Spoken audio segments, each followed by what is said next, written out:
What's going on, YouTube family? Welcome to Automotive Life. My name is Lucky, and today we're going to be talking about why I decided to rent out classic cars. Now, in my last video, I talked about how I just got my rental car license here in Las Vegas. So after I posted that video, I got tons of emails and questions and comments asking me, why would you want to rent classic cars? They're unreliable, they're not safe, they're not dependable, they cost a bunch of money. What's the deal?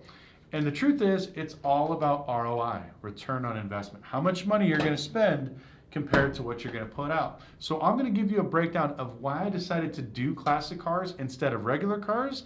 First, let's start off with the vehicle. So the cars we're going to be starting off with are what's called retro rods. These are older cars with modern drivetrains. So the first car that we're going to be starting off with is a 69 Camaro Coupe. Now, we bought this rolling shell for $15,000. It's very clean. It's got all the parts on the inside and outside, just no motor and transmission. Now, we also have a damaged 2005 Chevy Tahoe that's hitting the rear end that we're actually going to take a lot of the drivetrain. We're going to take the rear end, the motor, the transmission, the AC compressor, condenser, radiator, all that stuff, and we're actually going to stuff it in this car. Now, we bought this whole car for $1,000, which is not that much. Now, back in the day, LS conversions were very expensive, and you had to be extremely good with fabrication to build these things. But today, there are so many kits, and they're so easy to do, it's simple. So the actual kit itself that we're buying comes with the wiring harness, motor mounts, and everything else is $1,200. It's not that expensive. It's very easy to do. It's been done so many times. The motor mounts and a lot of this stuff bolt directly into place. You don't have to do anything. Even the driveline, we actually can order it from the company for $600. So it's very, very affordable. The only thing that we're going to spend on top of that is probably some upgrading of the brakes and suspension, coil over, stuff like that to make it handle and ride a little bit better. So all in all, we're hoping to be in this car under $30,000. Now, we're actually going to wrap the car. We're not going to paint it because this way, if somebody damages it or hits it, we're able to do some sheet metal work, pop it out, and then just rewrap it again instead of having to worry about painting, Bondo, and everything else. And we can always change the color of the car depending on what the season is, if there's any special events, and stuff like that. So like I said, all in, we hope to be in this car maybe $30,000. Now, just for fun, we're going to round it up to $40,000 just in case we have to put more time in, more money, buy some extra stuff, whatever else the case is. So let's say 40,000 bucks. Now, what can you buy in today's market for $40,000? So that brings us to the first point, is the price. So what can you get in today's market for $40,000? There's really not a whole lot. You can buy a few older luxury cars. You can buy maybe like a brand new fully loaded Sonata. But what can you rent that Sonata for? Maybe 70 bucks, maybe $100 in a good market, where this classic Camaro is going to be anywhere from $250 to $350 every single day, all day. They're extremely popular. So if we get that kind of money for a $40,000 car, what are some of the other cars on, let's say, Turo or a higher car, they can get something similar to the $250 to $350 marker? Maybe a brand new 7 Series, Mercedes SUV, but then you're spending maybe $80,000 to $130,000 to buy one of these vehicles to rent out for that dollar price. Where if you're spending over 100K, you can build 2 or 3 of these classic cars very easily. So the cost comparison is very, very steep. And so as far as return of investment, you can spend a lot less money and go further with a classic car. Now, the next thing is insurance. Now, insuring a classic car is actually relatively inexpensive. So I have these priced out at $60,000 in value. That's going to cost me in stated value of $120 a month on my insurance policy. If I want to do just $40,000 of stated insurance value, I think it'll drop it down to like 75, maybe 80 bucks.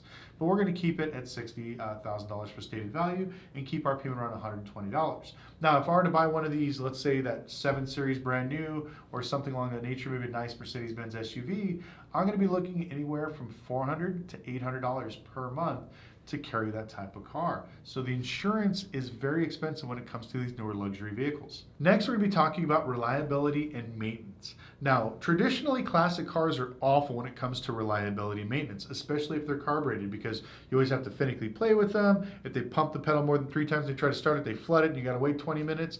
That's why all of our cars are going to be retro rods, because now with the fuel injected motor, the parts are very cheap. It's easy to maintain. They're extremely reliable. There is nothing more dependable than an LS motor. I've seen these things with 1,000,000 miles on them from commercial trucks, and they just keep going. And even if, let's say, I give it to somebody and they rev the motor and they blow it up or they blow the transmission up, $500 for a transmission, and I can get a junkyard 5.3 or 6.0, anywhere from 800 to 1,000 bucks. So they're extremely cheap. The cost of maintenance is actually really cheap when it comes to these cars, and you get damn near everything at a junkyard. Now, if let's say we're to go the other route and go with a luxury car, maybe a newer 7 Series BMW or maybe an M4 competition, you're talking about $10,000, $20,000 just for a motor if they blow it. The maintenance is a lot more. And then on top of that, I can take this classic car to damn near anybody across the United States. So if they take my car and they break down outside of Las Vegas in a small little town, more than likely the mechanics can know exactly how to fix it to get it up and running. So I don't have to pretty much run out of town to grab my car. Where when you come to some of these BMWs, Mercedes, stuff like that, unless you have a specialty scanner, you can't actually fix the car. And if it goes into limp mode, you're totally screwed because now the car will not move unless you do a hard reset. Another reason why I decided to go with classic retro rods instead of newer luxury cars is depreciation. When you buy some of these classic cars, they always go up in value. And as things get more electric, the more the analog the car is, the more value you're going to see and the more rare these classic cars are going to get. Where a 7 Series BMW, the second you drive it off the dealership lot, you lose $10,000 to $15,000. Every year, you're losing another $8,000 to $12,000 after that. So if I kept this for 3 years, not only will I make all the money off of rental, I'll also save the money in maintenance, but then on top of that, I might appreciate maybe 3 to 15%, which is awesome. So this is one of the major reasons why I tell people, even if you're not really looking at classic cars as an investment, definitely start looking because as they push electric cars, cars like this are getting more and more rare and people are going to be clamoring for stuff that's classic car related. So that's another reason why I decided to go with classic cars because I honestly believe that by the time I'm done to defleet and get rid of these cars, some of these cars will be appreciated by 20%. And the main reason why I decided to do classic cars instead of luxury cars or exotic cars is I wanted to be different. Everybody and their grandma is renting regular economy cars on Turo or luxury cars, and now you see all these people jumping into the exotic car automation space and burying themselves in debt to rent out these $200,000, $300,000, $400,000 cars for $1,000 to $2,000 a month. It's just not worth the risk. Also, even here in Vegas, I only found one person that's renting out classic cars. I think they got like a Thunderbird and a Mustang. They're both carbureted. They don't look very nice. Definitely not reliable, and I think they mostly do movie rentals. So I get to set the price of my market. This is very important because if I rent this car out at $350 a day and it gets booked out for a month, guess what's going to happen? Next month, it's going to be $450. And I'm just going to keep going up because I get to set the market because I'm the only guy with this particular car in the market.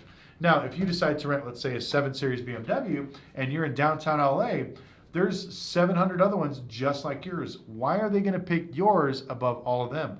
Now you could say, well, I'm going to wrap it. I'm going to put wheels. I'm going to do this. That makes it a little bit different. You're going to put better pictures, better ads. That's going to make you a little bit different. But to be completely different from the rest of the market, that's what's going to set you apart. And so I don't want to have any competition when it comes to this because I can price in my own thing. I can build my own fleet. Nobody else is going to want to do it because they don't understand the model. Just from people messaging me on Instagram and stuff like that saying, I don't know why you're doing classic cars. It's a headache. It's not worth the money. My ROI on a classic car is far more than I ever will get with a brand new BMW 7 Series. And then on top of that, I 90% of the time will not lose my ass if a customer crashes it, or if it's got to go down for maintenance, or if I keep it for 4 years and got to sell it out, I won't be upside down in the car. These are all the beautiful things that I absolutely love about having a classic car or a retro rod. Now, one thing I'm going to tell you guys, if you're not a mechanic shop and you don't know how to fabricate, you don't know how to build, I would stay away from this particular business model. I know everything I said sounds really intriguing and it seems simple and fun, but unless you know how to do this, don't do it, because if you hire a shop to build your retro rod, you're going to spend maybe $20,000 in labor, where us, we can build it in under 30 days, and I think it might cost me $3,000 to $5,000 in paying for our labor for my guys. That's it. So when it comes to this other stuff, it's very expensive, but for me, it makes the most sense. Plus, like I said, I don't want to compete with my friends like Houston. I have a few other students here that rent out exotic cars. Economy cars, everybody does. I don't want to compete with Hertz, but I will guarantee be the only idiot here in Las Vegas that has classic cars. Even this car right here, this is an AC Cobra. Now, Factory 5 makes a kit for this. Now, this kit costs about $12,000. You put another $15,000 into it and you can have a modern running and driving classic car. They actually have a tube racing chassis that they fabricate. Plus, on top of that, you use a modern drivetrain from a modern Mustang. So you can go buy anywhere from an '05 to a 2020 Mustang, and everything bolts directly in. You just tell them what drivetrain you have, and it all goes in there. But I mean, for under $40,000, you can have something like this, an Icon that's absolutely eye-catching. And I remember my friend Rick at Dream Cars. We had 3 of these that we built from Factory 5. He was renting these out back in 2005 to 2010, and we were getting about $350 a day for these things. And I know they paid for themselves in 6 months. Now that was back then. I think today I could probably get closer to maybe $500 on a weekend, maybe weekday, maybe $450. So, but these are some of the things to think outside of the box. So if you're thinking about getting the rental car business, don't be afraid to be different. I talk about how doing rental cars with vans. Vans are a huge thing. I'm going to do another video talking about some of the vans we're going to buy. I'm actually going to take you to the shop. I'm going to show you these commercial vans with the tailgates. Something weird, something different, but it makes money. At the end of the day, it's all about actually making money. Oh yeah, just to give you a heads up, this shit's fake as hell. Hopefully you guys obviously knew that. But why am I going to risk all this money? Like everyone keeps telling me, why don't you rent out your Audi R8 for $1,000 a day? It's like, why am I going to rent a $200,000 car just to have somebody beat on it for $1,000 a day? It's not worth it. If I only have to risk this to get this back, why would I risk all of this to do the exact same amount? It just doesn't make sense to me. But anyways, I want to thank you guys so much for watching. If you have any questions, put in the comment section below. I try to answer every single one. If you have questions about the business, remember, I do consulting calls. A link down in the description will tell you all my information, and go to our website. Or if you have a quick question, you can follow me on Instagram at Lucky Lopez. I try to answer them as well as I go. And once again, I am going to be getting out of the studio and doing some videos. So next week, stay tuned. I got some fun stuff for you guys, and we'll see you soon.